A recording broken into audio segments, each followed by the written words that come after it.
about 70th திவிதேசம் Thirukkadithanam. Perumal அற்புத நாராயணன் நின்ற திருக்கோலம் கிழக்கே திருமுக மண்டலம். தாயார் கற்பகவள்ளி நாச்சியார். விமானம் புண்ணியகோடி விமானம். தீர்த்தம் ஸ்ரீ பூமி தீர்த்தம்.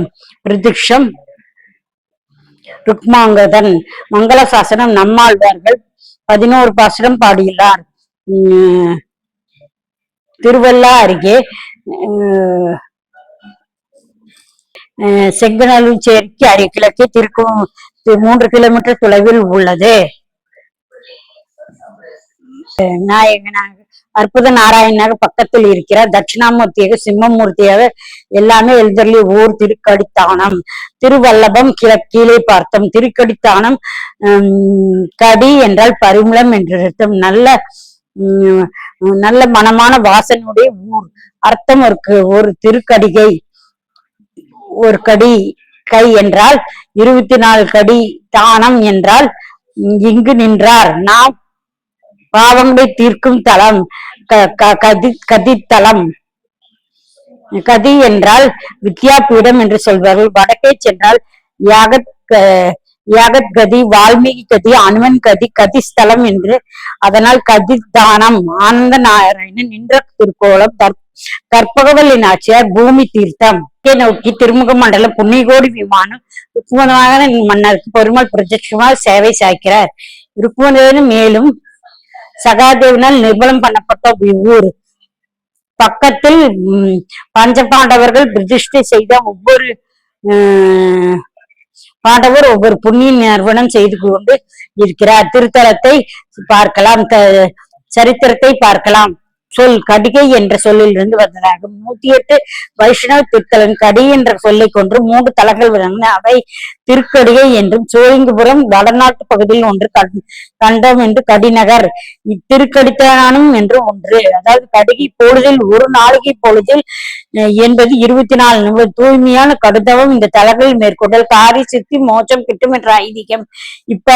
இப்பகுதி வாழ் மக்கள் திருக்கடித்தானம் என்றும் திருக்கொடித்தானம் என்றும் இத்தலத்தை விளக்குகின்றார்கள். இத்தலம் பற்றிய செய்திகளை சேகரிப்பது மற்ற தலங்களை விட ஏற்று கடினமாக இருக்கும்.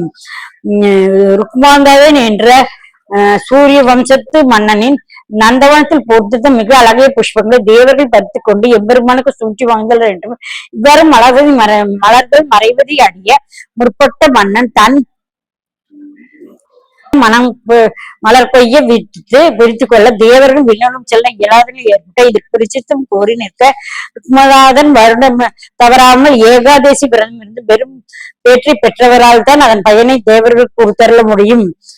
அவர்கள் மீண்டும் தேவர்களும் செல்ல முடியும் என்று அசூரி ஒழித்தது. இத்தலத்துக்கு எம்பெருமான் முன்னே நிறுத்தி தனது ஏகாதசி விரதம் மகளிர் அவர்களுக்கு கொடுக்கவே அவர்கள் தேவரு எய்தினார். மேற்பட்டு நிகழ்ச்சிகள் எல்லாம் ஒரு கடிகை நேரத்தில் இத்தலத்தில் நடந்ததால் இத்தலத்திற்கு திருக்கடித்தலம் என்று பெயர் உண்டாயிற்று. பெருமாளுக்கு ஆச்சரியமான ஊர், நறுமணமிக்க ஊர் ஹர்தித்த கந்தம். இந்த ஊரில் நம்மாழ்வார்க்கு காட்டியுள்ள குணம் ஹர்தித்த ஹர்தா நாணம். உங்களுக்கு ஹர்தா நாணம் என்றால் பெருமாள் ஆர்வலர் உள்ளத்தில் கோவில் கொள்ள வேண்டும் என்பது ஆசை. பக்தர்கள் உள்ளத்தில் உள்ள பெருமாள் பக்தனை அடைய வேண்டும் என்று தவம் பண்ணினார். ஆழ்வாருடைய வார்த்தையை அடைந்தால் அதன் பிறகு இந்த ஊரையே விடவில்லை. ஏறி வந்த ஏனியை எட்டி உதைக்க வேண்டாம் என்று உள்ளம் கிடைத்தது. அதனால் இந்த ஊரோடு இருப்போம். இதுவும் பெருமாள் சேவை சாய்த்து கொண்டிருக்கிறார். திருக்கடித்தலம் திருத்தலம். அப்போ இந்த பெருமாளுக்கு ருச்சங்க மன்னனுக்கு மூதாட்டிக்கும் சேவை சாய்க்கிறார். அன்றையிலிருந்து இன்று வரை திருக்கடித்தலத்தானத்திற்கு தங்கியிருக்கிறார். கடித்தல ஸ்தானம் என்றால் ஒரு நாளிகை. இங்கு தங்கி இருந்தால் நம் பாவங்கள் போகும். இங்கு இந்த இடத்தில்தான் இந்த ஒரு தரம் இங்கு தீபகடா உற்சவம் கார்த்திகை மாதம் நடக்கிறது. கார்த்திகை மாதம் 9ஆம் நாள் இலைகளை அடுக்கி பாண்டுவை எரிப்பது போல் நிகழ்வதாக இன்றும் நடக்கிறது தீபகடா உற்சவம். இந்த கோவிலில் வாசலில் 3 அடி விக்கிரம் படுத்துக்கொண்டே இருப்பதை போல் இருக்கும். கோவிலுக்கு வெளியில் கோவில் நடை அடைத்த பின் ராஜா வந்தார். ராஜா 9 மணிக்கு மேல் தரிசனம் செய்ய வந்தார். வாசலில் இருந்து இருப்பவர் சங்கு ஊதினார். சங்கு ஊதும் போது கோயில் திறந்து விட வேண்டும். ராஜா வந்திருப்பதற்காக அவர் சங்கு ஊதினார். அங்கு ஊதியதால் கோயில் திறக்கப்பட்டது. அர்ச்சகர் வந்தார். அதற்குள் அந்த சங்கு ஊதி கொண்டிருந்தவன் இறந்து விட்டான். அதனால் தான் இந்த கோவிலில் அப்படி நகர்த்தவே மாட்டார்கள். அதனால நம் ஒரு நிமிடம் கூட நேரங்களுக்கு சாமி பார்க்க முடியாது. திருத்தலத்துக்கு திருக்கடி தலம் சென்று நாம் வழிபட்டால் அற்புதம். Okay friends, bye. Please subscribe my channel. Okay bye. Please subscribe my channel. Okay bye.